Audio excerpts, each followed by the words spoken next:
Yo, everybody! We told you we'd do more content, and we are back with some Card Knock live plays. Check out the sweet banner that we made for our streams. If we stream, I will stream.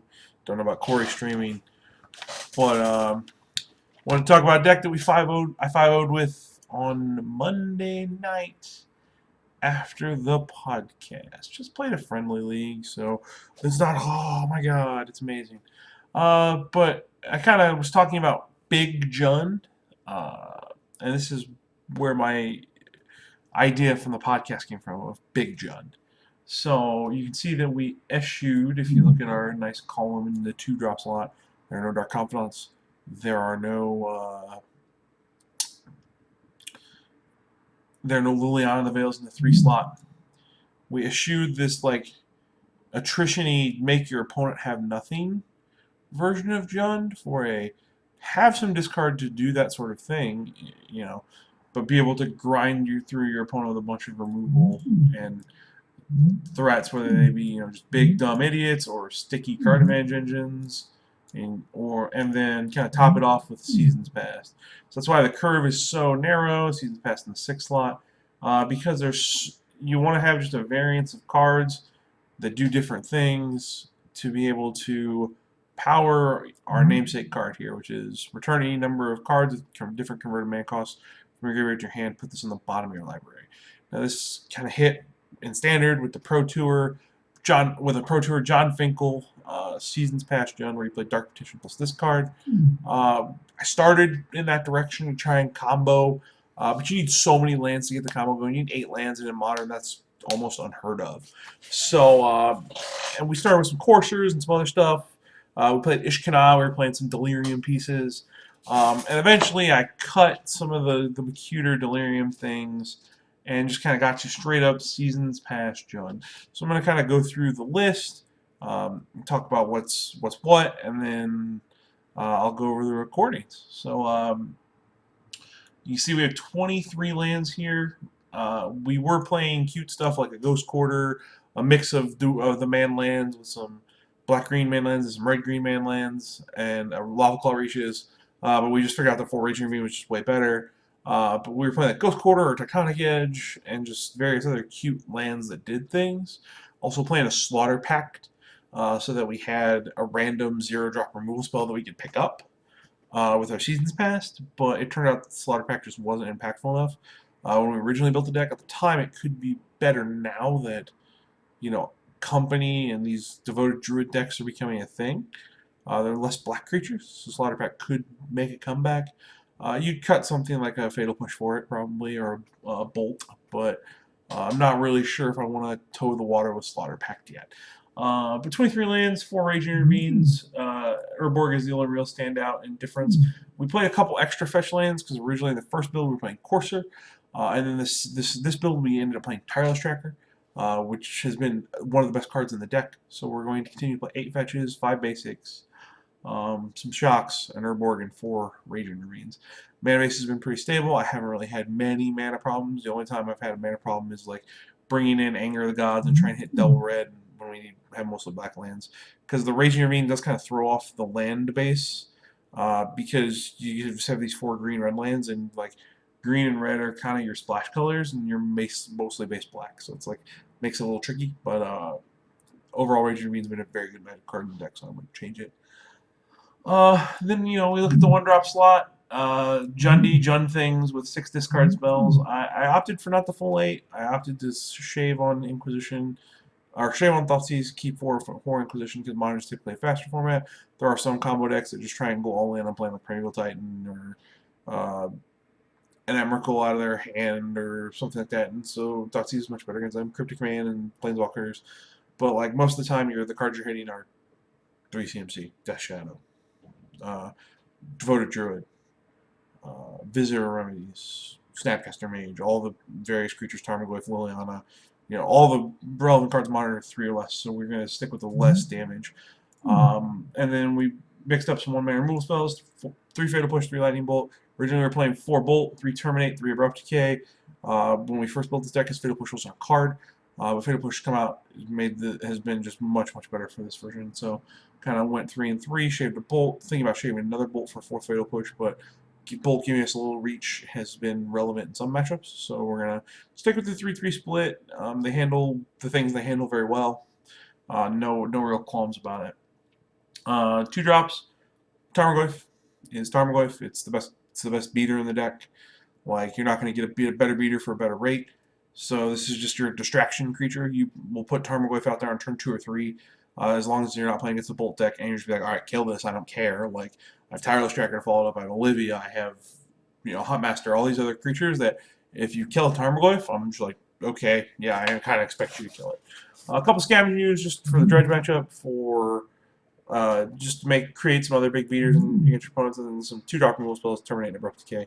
The 3-drop slots where we start to get the fancy cards that you probably wouldn't see in Jund if it was just regular Jund. You just see like quad Liliana, a couple Kolaghan commands, and maybe a Pulse. So I went with Liliana the Last Hope, because we do have so many bullet creatures. We have only 13 guys, which is about how many guys normal Jund has. You just go 4 Bob, 4 Goyf, a couple Scavenging Ooze, a Kalitas, a Tassiger, and something else. We just decided we were playing 13 guys with this mix of creatures. So I wanted to be able to like rebuy on the ones that we thought were really good and not the ones that were really bad. This card turned out to be the worst card in the deck. I mean, we didn't really play against a bunch of excellent matchups, which is where it shines. Beats up on the Lingering Souls, beats up on like the mono white decks and stuff like that. But never really got into a position where even the -2 was super relevant. So got boarded out a lot, and if it didn't get boarded out, it was still pretty bad. So I would probably cut this card in future iterations. Tireless Tracker has been the glue that sort of held this deck together. It's not really particularly resilient against Lightning Bolt, but Lightning Bolt has been in a decline. It should see an incline here shortly. But a lot of times you will play Sky till turn 4, where you can play a fetch land and make 2 clues. And so you got your Bob's worth. If Bob lives to turn 4, you get 2 free cards. If Tireless Tracker lives till turn 4, which is the turn you cast it usually, you're going to get your 2 free cards. You're going to have to invest a little mana instead of life points. So, I mean, there's some trade-offs there. But Tireless Tracker, left unmolested, just takes over the game. And if your opponents use up all their fetch lands early to make their plays, and they have Fatal Push and they'll fetch, and then they're like waiting for you to kill one of their guys so they can kill your Tireless Tracker, and you're just breaking fetch lands and making clues so that you have a surplus of cards once the Tireless Tracker sort of bites the dust. And so it's been probably one of the better cards in the deck. 2 Kolaghan's command just for the rebuys on your creatures. It's insane against Affinity. Its speed discard is very, very fair. Sorry, fair. Not particularly fair, but it is what it is. And then 1 Malestrom Pulse to pick off Planeswalkers, problem permanents, things like that. No big deal. We move to 4. We are kind of a controlling deck. I put a Damnation on the main board that we just had a sweeper and an oh shit button to get out of situations that we didn't really want to be in. And then we have this mix of relatively powerful 4-drop creatures that Jund can play. Kalitas is good for the dredge matchup. It's a life linker, so Angel of Life against burn. Lets you create some zombies, and combination with your Fatal Pushes and your bolts and your Abrupt Decays lets you amass a little army. So it has its niches. It's probably the worst of the 4. Pia and Kiran Nalaar probably the second worst of the 4. Making 4 power flyers across 3 bodies, 4 power across 3 bodies with 2 flyers. It's really solid. Gives you a ton of blockers, leaves you a ton of value. Exactly what you want in a card. Olivia is the next probably best. Being able to gun down all the X1s, steal your opponent's big creatures, and just grow out of control to be almost unkillable. And a flyer is really super relevant for her. And the Huntmaster is the best one after kind of testing this and playing it. Just making 2 bodies, gaining 2 life, and then the flip side being a removal spell and a bigger creature that you can flip back and gain a little more life and make some more bodies. And just sort of toggle. When you start to combine Huntmaster with Tireless Tracker, you're getting all these extra cards off the clues, and you're breaking the clues to draw cards, which give you spells, which you can flip Huntmaster back and forth. It gives you a little more agility with how big of an army you can make, how much life you can gain. Lets you have that sort of toggle on and off switch, which is really cool. And it's been a very nice addition to the deck. I've been considering adding the second Huntmaster somewhere. But I think that all the 4-drop creatures all serve their purposes, so I don't think I'm going to cut any right now. It's pretty stable. Pair of 5-drops, Swaggletons, Threat-Tusk, everything you want it to be in a card in Modern. And then Ob Nixilis Reignited, which is sort of one I've gotten a lot of looks for when I've been playing in the constructed queues, which is modern not so great, standard staple. Drawing Phyrexian Arena is great, Murder is great. The emblem automatically wins you the game pretty much all the time. But really, you just like want to play this guy and use him as 2 murders and a cantrip. And if you get 2 murders and a cantrip, or he fogs and you get a murder and you soak up 3 damage, like all that's okay. But left unchecked, he just dominates the game and pulls you so far ahead. So I really like him as the Planeswalker of choice. It fits sort of the black shell. It doesn't make you like I have this Chandra Torch Defiance in the sideboard. I could play a second one in the main board instead of the Ob Nixilis. But it gives us a second 5-drop, and it doesn't stretch the mana too hard into double red. Because you're it makes you sort of fit in as base black. And then the namesake card, Seasons Past, to make this curve diversity all worth it. So then we go to the sideboard. Sideboard is pretty straightforward. Got 2 Graveyard Hate cards to go with the 3 in the main board, and Jund Charm and Nihil Spellbomb for your dredge matchups and your various other graveyard-based combo decks. Pair of Dresses for burn and combo. Abrupt Decay for random problem permanents as extra removal. Pair of Ancient Grudges for affinity and other artifacts. Pulse is another catch-all. Anger the Gods for your aggressive decks. Slaughter Games for your combo decks.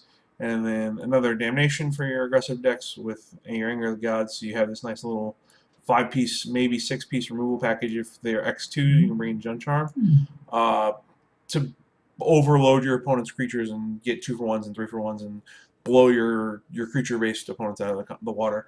So these 2 slots are kind of the slots I was debating. I wanted another life gain card for burn. This is actually pretty good in the mirror because oftentimes you're making each other, like they're making you discard. You can discard Obstinate Baloth and get a little bonus off of it. 4 life is not nothing. 4/4 is a decent body. I'm not 100% sure if I like it. If I want to go to Feed the Pack, if I want to go to Kitchen Finks, not 100% sure where I'm at with that card. And then the Chandra Torture Defiance, which is another card for grinding matchups. I could play another Ob Nixilis. I could play a. There's not really any good planeswalkers. I could play like another Liliana, but that's already in there. You could play like a Garruk Relentless, which I was playing mainboard for a while. But this is just the best grindy card matchup. It draws your extra cards. It makes mana if you want to like double spell. It kills a creature and then still lets you draw cards. And the ultimate just ends the game, like every Planeswalker ultimate should. So I haven't really played it much, but I can see it being very, very good. But that's the deck. I'm going to go through the matchups that we played and just kind of talk through the games.